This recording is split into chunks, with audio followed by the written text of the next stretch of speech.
Bom dia a todas e todos, sejam novamente muito bem-vindos ao nosso curso de restauração florestal. Estamos bastante contentes aí caminhando para o nosso terceiro dia de aula, né? Eu gostaria novamente de apresentar a nossa equipe de organização, né? Então, eu sou a Carolina Matos, eu sou aqui da CDRS de São Paulo. Gostaria de apresentar também a Yara Basso, da Agroícone.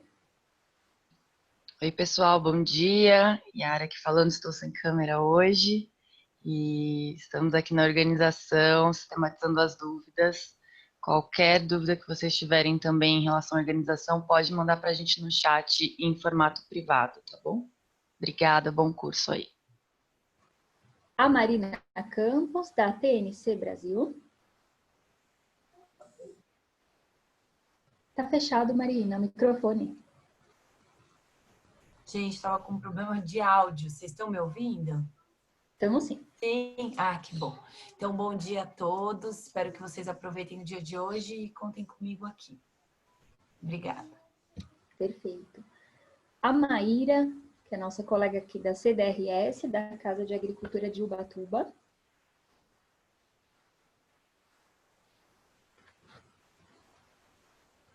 Oi, pessoal, bom dia. Estou aqui também anotando as perguntas. Tenham um bom curso. Muito bem. E a Thaís Michele, da Secretaria de Infraestrutura e Meio Ambiente. Pessoal, bom dia. Bom curso para vocês. Aproveitem. Precisando, estamos aqui também. Maravilha. Lembrando, pessoal, que esse curso ele está sendo coordenado por nós do Departamento de Desenvolvimento Sustentável, da CDRS, Secretaria de Agricultura e Abastecimento do Estado de São Paulo, e sendo realizado por nós, junto com a CETESB, Secretaria de Infraestrutura e Meio Ambiente, a iniciativa Caminhos da Semente, Agroícone, e a TNC Brasil. Então, muitas mãos para poder tornar esse curso possível, tá? Então, novamente, sejam bem-vindos. E gostaria de apresentar o meu colega ecólogo, o Daniel Vieira. Daniel, seja bem-vindo. O Daniel ele é especialista em restauração ecológica da Embrapa Recursos Genéticos e Biotecnologia. Ele fica lá em Brasília, né? A tecnologia agora permite que sejamos juntos aí. Ele vai falar hoje para a gente sobre um assunto que é muito importante, que ele está muito presente aqui no nosso estado de São Paulo, sobre as áreas que têm potencial de regeneração natural. Como tratar essas áreas? Como reconhecê-las, né?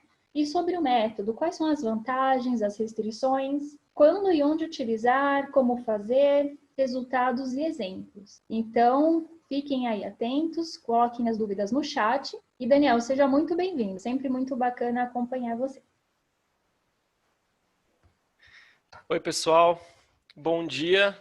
É a primeira vez que eu vou falar assim com tanta gente na frente de um computador. Eu vou fazer de conta que a gente está em umas 10 pessoas numa sala batendo um papo, tá? Para ver se eu fico mais calmo com isso. Eu tô vendo aqui que tem bastante gente. Eu ouvi dizer que o curso está sendo um sucesso e fico feliz por isso. Espero também honrar esse arranjo tão rico que vocês conseguiram construir.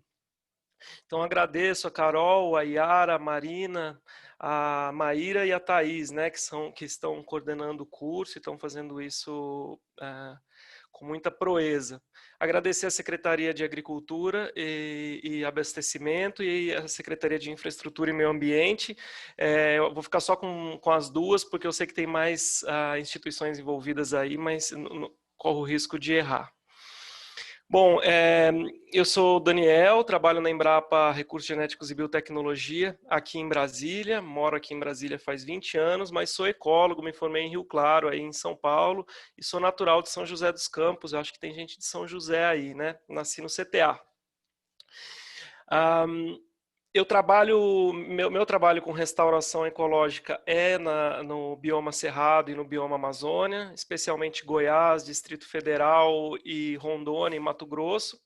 Então, por um lado, isso é ruim, porque eu não sei das especificidades de vocês aí em São Paulo, mas restauração é um assunto, e restauração nos trópicos é um assunto meio global. Então, a gente vai poder aprender um com o exemplo do outro. Eu trouxe aqui bastante exemplo e quero que vocês também tragam os exemplos de vocês para a gente poder discutir, porque pior do que aprender restauração dentro de uma sala de aula é em frente a um computador, né? Então, acho que se a gente trouxer fotos e poder discutir em cima desses exemplos, a gente se aproxima mais do campo, que é onde a gente aprende mais a fazer restauração, né?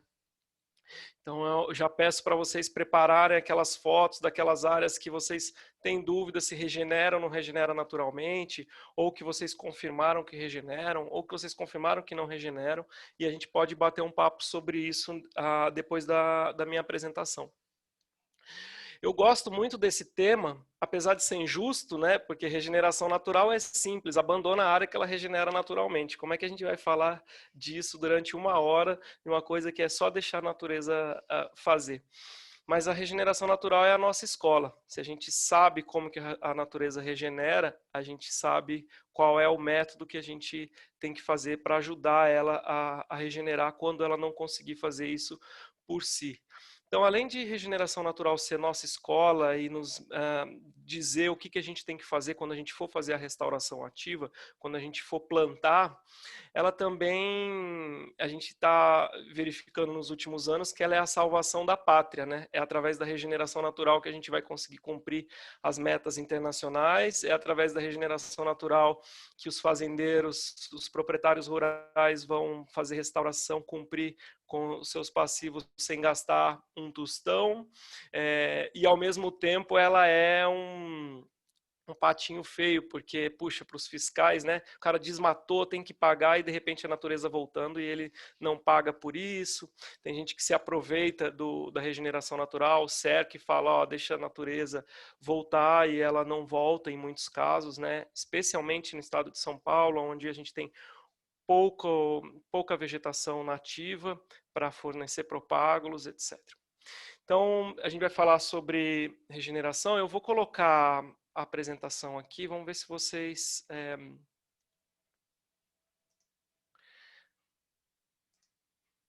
se dá certo.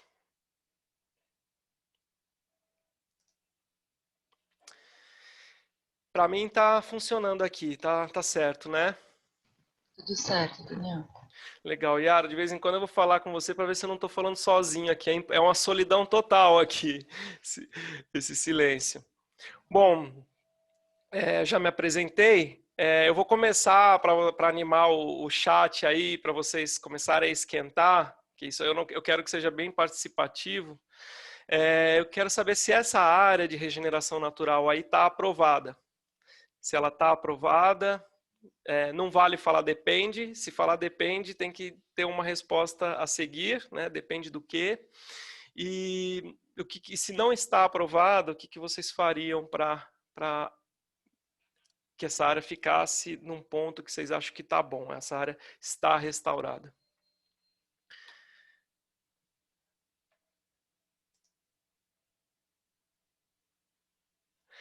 Bom, como eu disse, a ecologia da restauração, a escola que a gente tem é a regeneração natural. Então, uma maneira possível da gente entender restauração ecológica é entender os obstáculos e as potencialidades da regeneração natural e usar essa informação e usar técnicas agrícolas e florestais que foram desenvolvidas há séculos para auxiliar o retorno parcial ou integral do ecossistema original.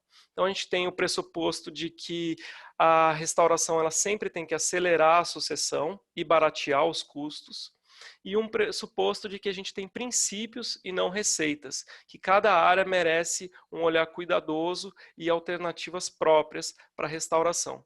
Então, essa é uma ideia que eu gosto muito quando eu trabalho com restauração. Não trabalho só com regeneração natural, trabalho com vários outros métodos, mas entender os obstáculos e as potencialidades da regeneração natural ajudam a pensar em qualquer que seja o método ou a estratégia de restauração.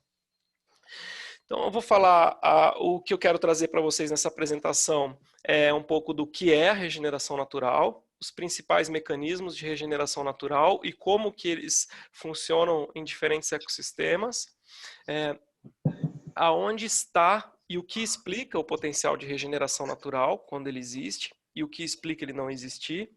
E, por fim, alguns exemplos de regeneração e manejo da regeneração natural, que significa eliminar filtros para que a regeneração aconteça, para que a natureza desempenhe o seu papel. Então, é nesse ponto que eu acho que, depois que eu terminar a minha apresentação, a gente poderia discutir alguns exemplos que vocês possam trazer para compartilhar com a gente, tá? Bom, a regeneração natural é o processo de perpetuação ou renovação da população ou da comunidade no ecossistema. Então, as espécies, a gente sabe que a natureza, que o ecossistema, que os tipos de vegetação não são uma fotografia, eles são dinâmicos, eles passam como um filme. A árvore que você vê hoje, o seu neto possivelmente não vai ver, exceto árvores que vivem aí milhares de anos. A gente tem uma taxa de renovação da floresta média de 70 anos para as nossas florestas tropicais. A cada 70 anos aquela área vira uma clareira e começa de novo.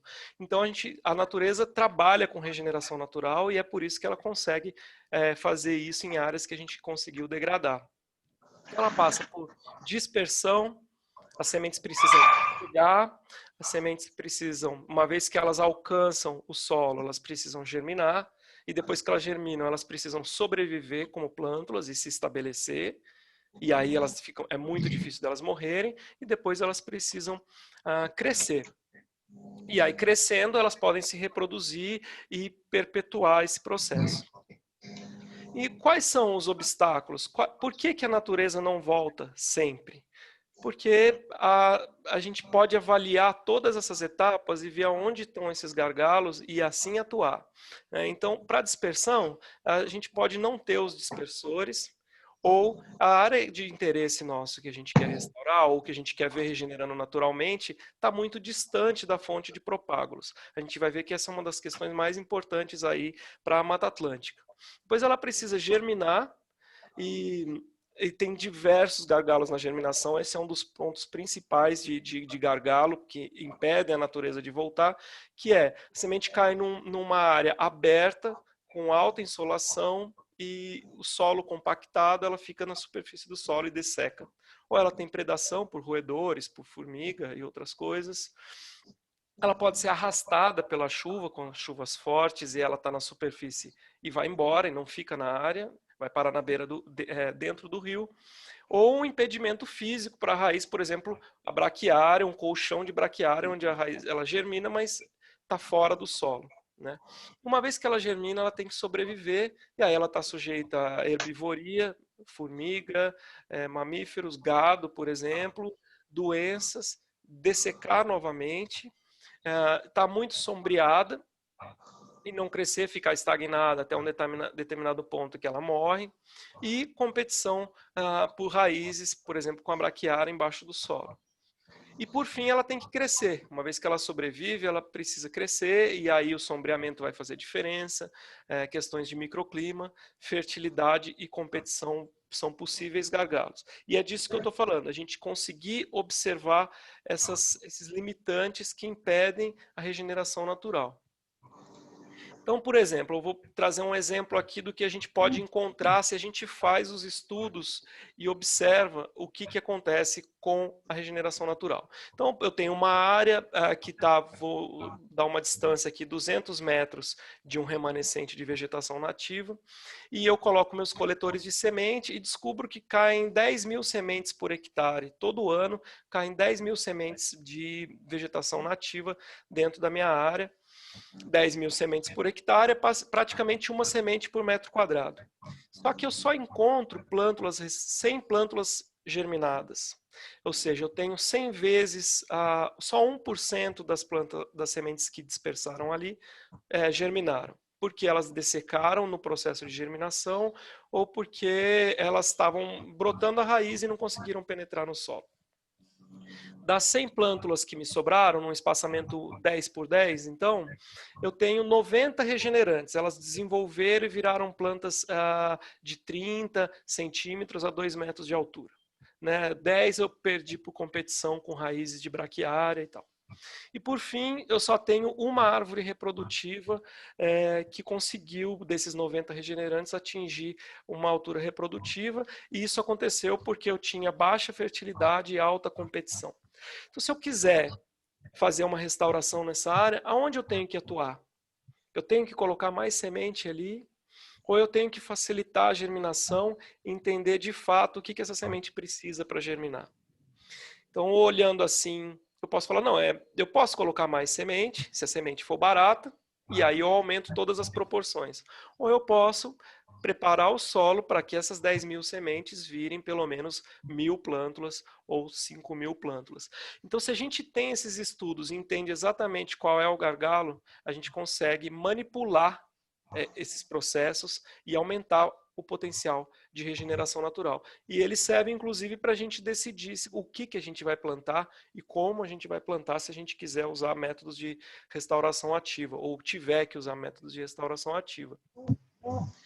Então, um outro conceito que eu gosto muito de restauração, eu acho que esse é o guia que a gente tem que fazer quando a gente se depara com qualquer área nova para ser restaurada, é entender a restauração como um esforço de manipulação dos filtros ambientais que permite alcançar uma composição de espécies desejada, reconhecendo e tratando os potenciais limitantes.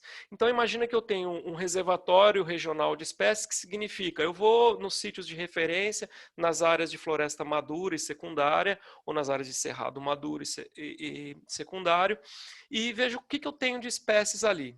A partir desse conjunto de espécies, eu tenho o primeiro filtro que elas encaram, que são os filtros abióticos. Então, esse solo, ele está degradado ou ele está super fertilizado, super corrigido, ele filtra as espécies que podem ocorrer ali. Então, depois da dispersão, eu tenho esses filtros abióticos.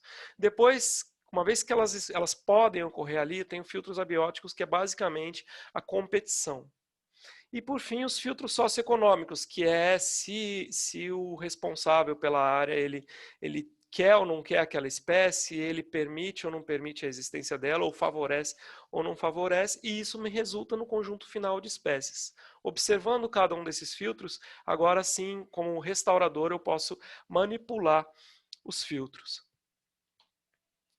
Então, os mecanismos de regeneração natural em qualquer área que está aberta, degradada ou com qualquer uso do solo, e que não é o uso do solo da vegetação nativa, ela só tem essas possibilidades de regenerar. Então, as sementes têm que alcançar essas áreas por dispersão. Uma vez que elas alcançam, elas precisam germinar e se estabelecer. Eu poderia contar com um banco de sementes presentes na área, mas o que a gente tem hoje, na grande maioria dos casos, não tem banco de semente. Se existe um banco de semente no solo, ele é fruto de uma dispersão muito recente que está acontecendo ali naquele momento. E tem algo que era negligenciado até pouco tempo atrás, que é o potencial de rebrota, que são plantas que ou elas chegaram em alguma época, por exemplo, numa pastagem. As sementes caíram, germinaram, se estabeleceram e o proprietário foi lá e roçou o pasto. Então, se ele bateu o pasto, eu tenho ainda uma raiz que pode rebrotar.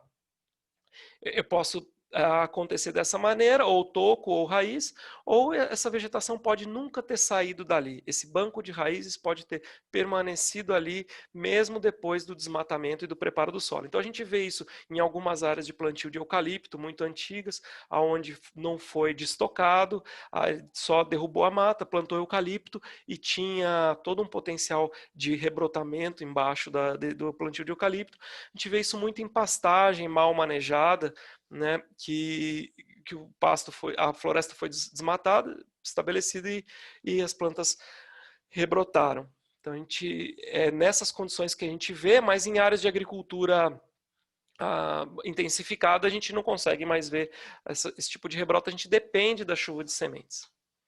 Então, quem são as plantas que estão nessa condição de invadir uma pastagem, as invasoras de pasto, ou as colonizadoras, as iniciadoras do processo. Mutamba, a trema, vocês conhecem, eu acho que vocês chamam de candiúva, crim de uva, aqui no norte do país se chama de priquiteira. O fumo bravo, né, e outras várias solanáceas que têm essa habilidade de colonizar e passar por cima do capim. E a estrela maior da festa, né, a embaúba, em áreas mais úmidas, que, por exemplo, nessa foto ela tinha 6 meses de idade e invadiu uma pastagem, e passou por cima da braquiária e está aí com 6 meses de idade. Então, esse é o principal mecanismo de regeneração natural de florestas tropicais mais úmidas. São as pioneiras, as árvores e arbustos pioneiros que disparam o processo de regeneração natural, elas dão o gatilho. Então a gente precisa dessas plantas, porque essas plantas são a resiliência da Mata Atlântica, são a resiliência da Amazônia. Elas podem chegar sozinhas, elas chegam muito bem sozinhas até uma certa distância, e elas precisam encontrar condições de germinação. Uma vez que elas estão ali, a gente pode ter um outro problema, mas isso é muito mais tarde, que é as plantas que vão substituir essas espécies, porque essas espécies duram 10, 15, às vezes 5 anos, dependendo do adensamento. Num adensamento como esse, por exemplo, de regeneração natural, elas vão durar muito pouco, porque elas tendem a morrer mais rápido quando estão mais apertadas, né? Então, esse é o potencial de regeneração natural da Mata Atlântica, de florestas tropicais. Tanto é que esse foi um mapa da regeneração natural na Mata Atlântica de 96 a 2015, publicado pelo Renato Croiseles, agora, esse ano, e que tem um mapa de cobertura, uso e cobertura do solo, nesse ano de 96 e 2015, e as áreas em marrom são as áreas de regeneração natural. Nessa escala aqui a gente não encontra, a gente não consegue enxergar, né? A gente tem agricultura e pasto cobrindo a maior parte das áreas e os remanescentes florestais em verde. Mas a gente tem 8% de todos os remanescentes de Mata Atlântica, eles são áreas de regeneração natural que regeneraram entre 96 e 2015. Então, a regeneração natural, ela pode sim ocorrer e ela pode ser pujante. E ela está próxima de áreas que têm floresta nativa. Então, eles encontraram que 90% das áreas de regeneração natural, elas estavam até 200 metros distantes de outros remanescentes. Então, a floresta regenera próximo de outras florestas, é isso que eles descobriram. E aí a gente usa essas informações para fazer o plano de recomposição da vegetação, o Plano Nacional de Recomposição da Vegetação Nativa, o Planaveg, que vocês conhecem, que teve bastante fôlego há uns anos atrás, e o plano foi publicado, e foi publicado também estudos sobre o potencial de regeneração natural em todos os biomas, com entrevistas com especialistas e os dados que tinha de literatura, né? Não foi feito nenhum estudo específico para isso, mas era importante para saber se a gente ia dar conta e quanto a gente precisa pagar para fazer a restauração nos diferentes biomas. Então, eles fizeram isso com essa modelagem, assumindo, e através dos estudos, o que faz a regeneração natural ter alto ou baixo ou médio potencial. Foi dividido em 3 classes. Primeiro, a gente descobre que 9% das áreas antropizadas do bioma tem alto potencial de regeneração natural, ou seja, se a gente só cuidasse dessas áreas, elas não intervisse para fazer agricultura novamente ou degradar, elas voltariam a ser floresta. Como que a gente explica essas áreas? Então, a primeira coisa que eles levaram em conta é declividade. Declividade acima de 15%. Ou seja, áreas que têm alta declividade regeneram muito, e eu vejo 2 fatores aí. Um é, com alta declividade você não consegue mecanizar, então você não consegue matar muito o potencial de rebrota das plantas. E o outro é que essas áreas são mais facilmente abandonadas pela agricultura. Elas não estão sob manejo. O outro indicador importante é a distância dos fragmentos, como a gente já falou, quando tem que estar perto de remanescente de vegetação. E a outra questão importante é percentual de pastagens. Se é pastagem, é mais fácil de regenerar do que ser agricultura, porque as pastagens são mais mal manejadas. Os pecuaristas não matam tão bem a regeneração natural como os agricultores. É a agricultura intensificada. E o cerrado? Aonde está o potencial de regeneração natural? Vocês já ouviram muito falar disso, já leram sobre isso. A gente tem a professora Giselda, que é uma estudiosa do cerrado e da restauração do cerrado, e fala bastante sobre isso. É o potencial de rebrota. O cerrado tem espécies que realmente não morrem. Você pode passar um trator com grade e várias vezes e por muitos anos e você vai continuar tendo plantas rebrotando. Rebrotam porque elas são plantas hábeis para rebotar depois do fogo e outras características, mas o fato é que com o tipo de preparo do solo que a gente faz, a gente ainda consegue ter bastante a rebrota dessas plantas quando mal manejada. É lógico que na agricultura intensiva também a gente dá conta de matar essas raízes, né? Então a gente vê o cerrado voltando, por exemplo, depois de uma abertura de uma área para fazer um pasto. Rebrota da base. Esse aqui é uma área de mata seca, não é cerrado, é mata seca, mas era um pasto que sujou, tinha alto potencial de regeneração natural. O pecuarista estava perdendo o pasto e aí ele gradeou para reiniciar o plantio. E no meio da seca a gente tem essa densidade de regenerantes. Eu pergunto para vocês, o que a gente faz nessa área? Se a gente tivesse tirado essa foto 2 dias antes disso, talvez a gente não estivesse enxergando esses regenerantes, que eles estariam abafados num mar de capim, nesse caso aqui o capim andropógon. E aí quando ele gradeou o solo, que a gente achava que poderia matar as plantas, na verdade a rebrota veio novamente, as plantas não morreram, elas rebrotaram, e o capim foi excluído parcialmente, porque a gente sabe que tem um banco de sementes aí e esse capim vai voltar.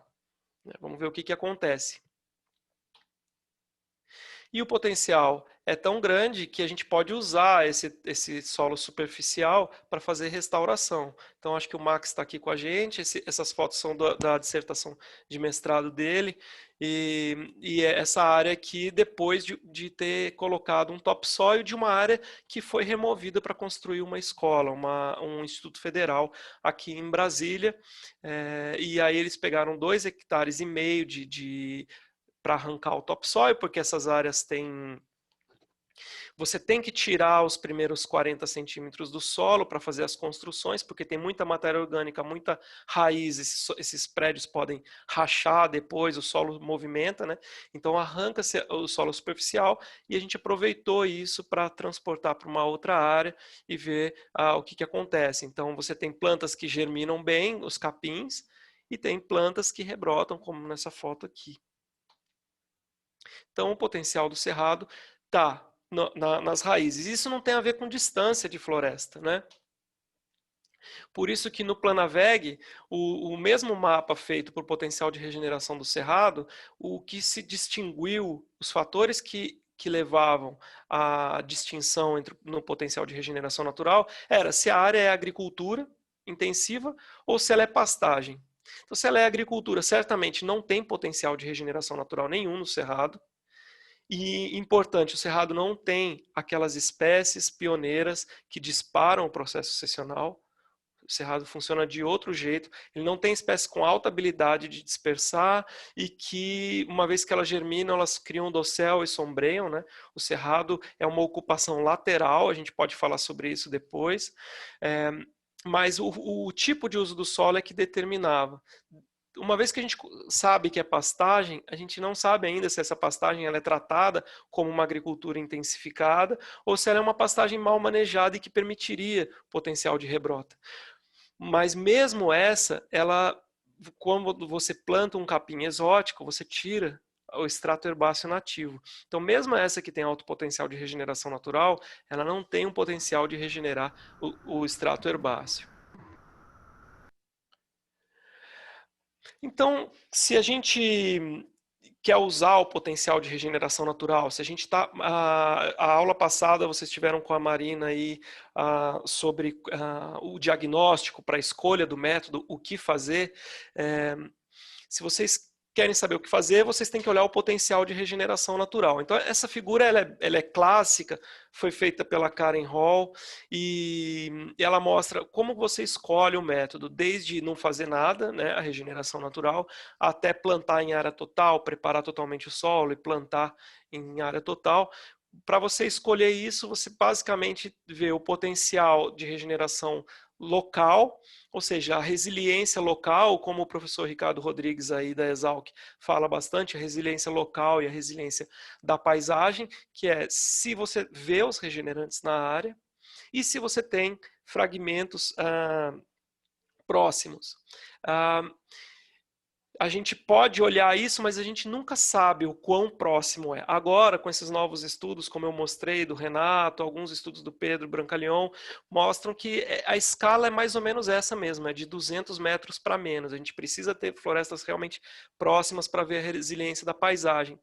Mas a gente nunca sabe se essa resiliência da paisagem ela vai atingir a nossa área em restauração. Então, o que a gente pode fazer é esperar um pouco, dar um tempo para que a resiliência da paisagem ela se transforme na resiliência local, que essa semente chegue, germine e se estabeleça. Então, a primeira tomada de decisão pode ser cessa a degradação, cessa o uso do solo, agricultura, pastagem ou qualquer outro fator, e espera para ver a resiliência aparecer. Espera para ver o potencial de regeneração natural se expressar.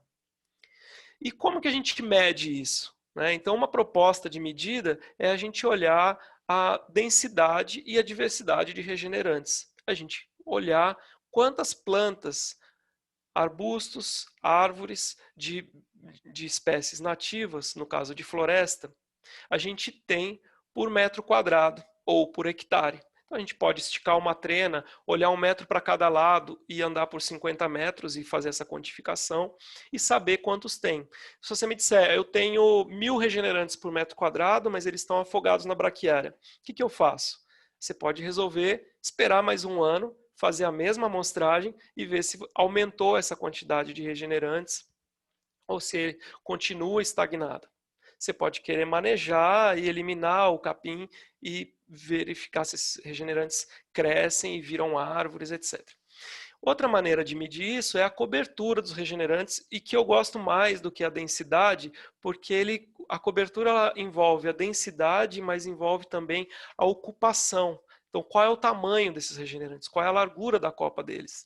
E no caso do cerrado, a gente está falando de capim nativo, de arbustos, de arvoretas. A gente vai conseguir olhar melhor se a gente vê quanto que eu tenho de solo exposto, quanto eu tenho de planta exótica e quanto eu tenho de planta nativa. E ao longo do tempo, se isso aumenta. Então, o que eu espero? Que isso aumente bastante. Então, se a área tem potencial de regeneração natural, eu espero que a gente encontre pelo menos 10% a mais de um ano para o outro. Não estou falando de esperar 20 anos, não. Estou falando que se a gente vê potencial de regeneração natural, ele se expressa de maneira muito rápida. Senão, a gente tem que manejar de alguma maneira. Então, essa para mim, é a medida que você, como técnico, escolhe, indica e justifica a sua escolha também. Como você mede para dizer, está avançando do jeito que eu estou fazendo, né? E simplesmente você dizer ou você tirar uma foto, a foto, se for algo muito concreto, todo mundo vai concordar com você, mas ela não coloca número, você não consegue demonstrar. Então, você medir a porcentagem ou medir a quantidade, isso fica mais demonstrável para quem você está querendo demonstrar. Então, agora eu vou mostrar alguns exemplos rapidamente de manejo da regeneração para a gente conseguir conversar mais sobre esses exemplos e sobre outros exemplos que vocês tragam para a gente. Vou trazer uns exemplos da Amazônia que eu acho que valem para algumas regiões da Mata Atlântica, porque nessa área que eu estou falando a gente tem 35% de cobertura de floresta. Então, assim, não é a alta floresta, não, é Rondônia, tem bastante pastagem, e lá a gente encontra a floresta voltando. Se o pecuarista não aplica tordon, veneno, bate a foice e aplica veneno todo ano nessas áreas, elas continuam vindo as palmeiras, né, babaçu, eles deixam, mas continua vindo a regeneração natural de árvore e a gente não precisa fazer nada, não é? Você começa um pasto de braquiarão, que aparentemente estava forte, só que o gado come esse solano aqui, que a gente tem uns que chamam de lobeira lisa ou jurubeba, e o gado come, dispersa na pastagem. Essa jurubeba é uma planta que dispara o processo sucessional, ela consegue enfrentar a braquiária, começa a fechar, e aí a gente começa a aparecer trema, e depois de um tempo essa área está fechada, com a vantagem de que esses frutos aqui, eles atraem muitos morcegos, muitas aves, e começa a colonizar plantas, por exemplo, cecrópia, que começa a aparecer na área. Então a Amazônia faz isso, se não daquela maneira, com o lacre, uma vísmia que suja o pasto imediatamente, né? Mas a gente também tem áreas na Amazônia com braquiarão, e que a área foi muito bem preparada e muito fertilizada e etc, e para um manejo adequado do pasto, e que a gente praticamente não tem regeneração natural. E se a gente montar uma parcela e medir a cobertura aí e voltar depois de 3 anos, essa área vai estar exatamente com a mesma cobertura de capim. Então o que a gente faz? A gente tinha floresta próxima, né, nessa distância de 200 metros, e a gente simplesmente trabalhando com gradagem e depois herbicida na regeneração da braquiária, começa a aparecer plantas nativas, as mesmas pioneiras que sempre apareceram aqui, só que elas não tinham condições de germinar porque o capim não deixava elas, ele abafava elas. E aí a gente tem isso aqui depois de 3 anos. A área regenerando naturalmente, áreas regenerando com muita cecrópia, esse tipo de copa aqui, as cecrópias, que não ocorrem quando a gente simplesmente abandona o pasto e a área tem potencial de regeneração natural, que é onde vem muita vísmia, muito lacre. Ele tem mais a cara de áreas que tiveram pouca intensidade de uso. Na Mata Atlântica a gente vê isso também bastante, áreas de declividade, próxima à floresta, cicatrizando, né? Depois vocês me dizem se essa área está aprovada ou não está, ou se precisava fazer alguma intervenção. Eu achei esse exemplo que eu achei muito interessante de uma dissertação, Cláudio de Moura, e ele mostra um bananal que foi abandonado por questões de legislação, ele estava irregular, e esse bananal, em 8 anos, ele fez o levantamento, ele encontrou mais de 140 espécies de Mata Atlântica, dominado pelas mesmas espécies pioneiras, né? Asteráceas e Melastomatáceas, e a área regenerando fortemente. Isso é Vale do Ribeira. Você vê, eu que morei em Rio Claro, vi muito isso, eucaliptos antigos, muito antigos, onde o solo foi preparado sem muita intensidade, regenerando, e tem uma mata atlântica debaixo do eucalipto, e vê eucalipto que não regenera nada, porque ele já foi tratado como agricultura intensiva, ou foi implantado em áreas que tinha agricultura intensiva. Então aqui é um manejo, aqui é outro, como que a gente decide isso, né? E o que a gente faz nesse caso aqui, que tem regeneração, mas tem eucalipto. E eu acho que esse é o mais convencional que a gente vê, uma área que tem potencial de regeneração natural, e aí você tem os trabalhadores buscando essa regeneração, uma vez que eles encontram, eles capinam em volta dessa regeneração natural e adubam, fazendo ação de cobertura para que a regeneração aconteça. Ele poderia passar uma grade em toda o capim para abrir o solo, né? Eu prefiro, quando a regeneração é baixa, eu digo menos de 1.000 indivíduos por hectare, ou dependendo do caso, menos de 3.000 indivíduos por caso, eu prefiro transformar a área como um todo, ao invés de ficar cuidando de pequenas manchas ou pequenas plantas, transformar tudo para a vegetação voltar como um todo, porque certamente isso é mais rápido, e uma grade leve aqui certamente não ia matar nem 50% das plantas, talvez quase nada das plantas, e a gente quebraria essa dominância do capim. Isso aqui é uma área de caatinga, eu sei que não existe isso em São Paulo, mas eu acho legal trazer exemplos de outros lugares, porque a gente faz essa conexão com outros tipos de exemplos, né? Esse aqui é uma área que a caatinga está de pé, e o extrato herbáceo foi todo removido. Então, quando chove, qualquer semente que cai aqui lava. E eu pergunto para vocês, o que você faria nessa área para restaurar? O que se faz numa área como essa? Nesse caso, simplesmente cercar atrai capim nativo, que sempre teve ali, e esse capim cria um microclima que faz parar outras sementes aqui, germinar, e aí exclui o bode que comeria os regenerantes, né? Isso aqui é uma situação de cerrado, em Chapadas, no norte de Minas, onde chove bem pouco, é um cerrado seco, chove 700 milímetros por ano. E a vegetação foi removida, arrancada, plantou eucalipto, e quando essa comunidade pegou de volta a área e virou uma RDS Nascentes Geraizeiras, o eucalipto foi removido e você tem aí 3.000 hectares de área nessa condição de solo exposto com arbustos. Eu falei que Cerrado não tinha plantas pioneiras, mas na verdade, se a gente discutir mais fundo, a gente vai ver que tem alguns arbustos pioneiras, lobeiras, algumas cenas e algumas plantas de Cerrado. Essa aqui é a dalbérgia. E a dalbérgia que rebrota, a gente tem aqui em Brasília áreas que foi cortado o barranco para empréstimo, ela rebrota de 6 metros de barranco, ela está rebrotando, né? Então você tem remanescentes de rebrota, tem plantas colonizando. O que a gente fez para restaurar aqui? A gente abriu sulcos para que a água pudesse parar e a gente plantou sementes para fazer cordões e que essa água parasse de maneira mais perene. E ao fazer esses sulcos e fazer a semeadura direta, esses aqui são jatobás do cerrado, os capins nativos que estavam na área começaram a parar por ali e germinar. Então, nessa área, o capim nativo chegou, a gente fazendo uma pequena intervenção física. Não precisou plantar. Outras áreas de cerrado rebrotando em pastagem. E aí, esse aqui é o trabalho da Giselda, sobre manejo adaptativo. Vocês devem conhecer esse livrinho, que é bem interessante, e que mostra o cerrado voltou praticamente completamente depois de 2 anos do corte final de árvores de pinos naquela situação.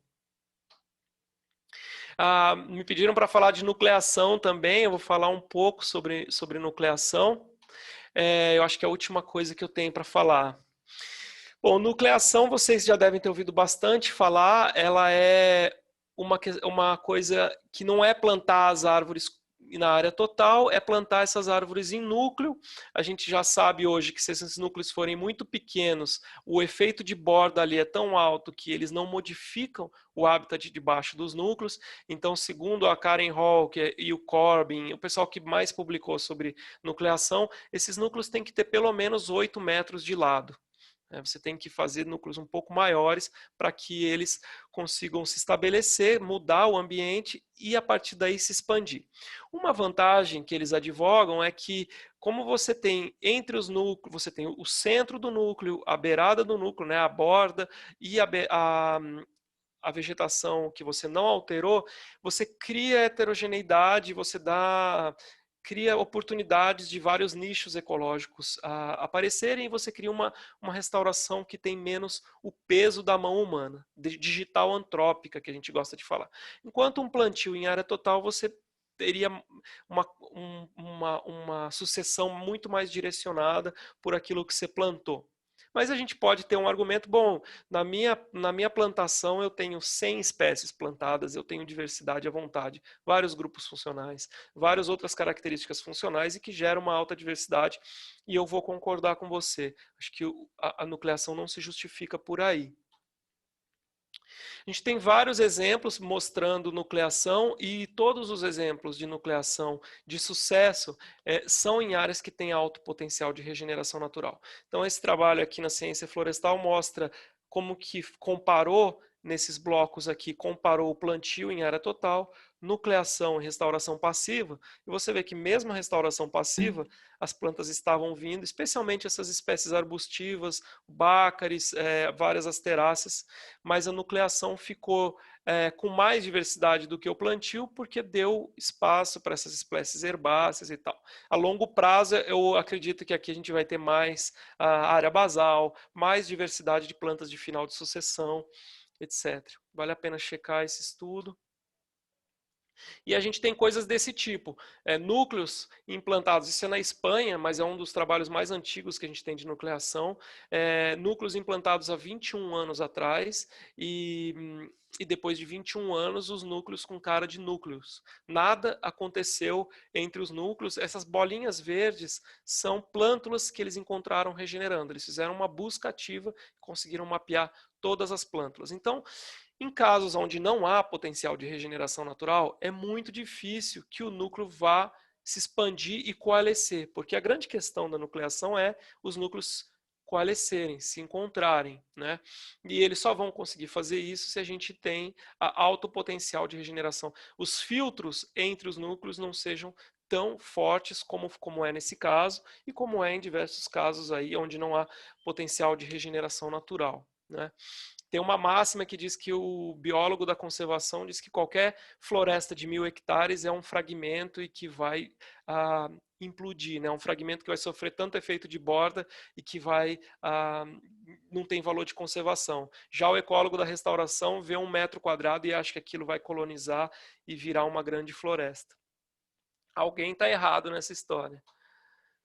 Então, aqui os exemplos da Karen, na Costa Rica, né? O plantio, o controle e o núcleo, né? Você vê que o mesmo controle regenerou naturalmente. O que o núcleo fez foi gerar outras oportunidades de regeneração, ou seja, ele aumenta a diversidade de espécies, ele atrai outro tipo de fauna e isso aumenta a diversidade com o tempo. E a plantação que eles usam na Costa Rica é com poucas espécies, porque são espécies que propagam vegetativamente, eles fazem estaca, fazem mudas grandes e já iniciam o plantio com mudas que crescem muito rápido, de 5, 6 espécies. Então, por isso essa homogeneidade toda do dossel. Embora dependendo da espécie, vale a pena a gente trabalhar com poucas espécies, aquelas que aguentam esse batidão aqui de uma área degradada.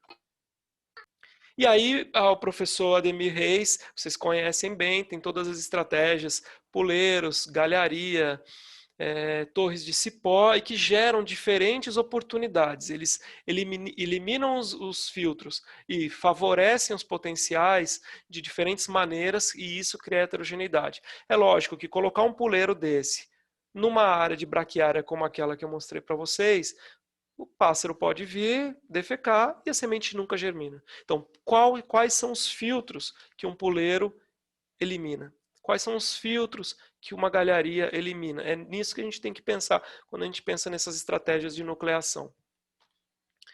Bom, então como mensagem final, antes da gente conversar, restauração é um caso de manejo adaptativo. É sim. Então a primeira coisa, a gente tem que reconhecer os gargalos e os potenciais da regeneração natural. Aplicar o manejo em função do gargalo. Não adianta a gente colocar puleiro em cima de solo exposto, em cima de área minerada, em cima de um tapete de braquiária. A gente tem que aplicar o manejo para resolver aqueles gargalos. E depois a gente tem que avaliar e medir se funcionou. A partir desse aprendizado, a gente refaz todo o nosso processo de reconhecer e planejar a nossa intervenção novamente. Bom, meu e-mail está aqui para a gente ter futuras conversas, coisas que não ficaram muito claras, se a gente não conseguir resolver hoje também. Eu estou na Embrapa, no grupo de conservação in situ da Embrapa aqui em Brasília. Também faço parte desse grupo do Web Ambiente, que é um website que fala sobre as espécies em todo o Brasil, características dela para fazer muda, para fazer semeadura. E sobre métodos de restauração ecológica, vale a pena checar lá, é um grupo coordenado pelo Felipe Ribeiro. Tenho o prazer de fazer parte do Caminhos da Semente, com a Yara, Laura, Edu, Instituto Socioambiental, e a gente tem trabalhado bastante com semeadura direta, e graças aí ao Caminhos da Semente estou aqui com vocês hoje, e faço parte também do grupo Restaura Cerrado, que é um grupo de pesquisa e prática sobre restauração do cerrado, e a gente atua bastante aqui com o pessoal do ICMBio, o Alexandre Sampaio e a Isabel da UNB, que vão, inclusive, dar fazer uma conversa com vocês sobre restauração de savana. Acho que vocês vão gostar bastante também.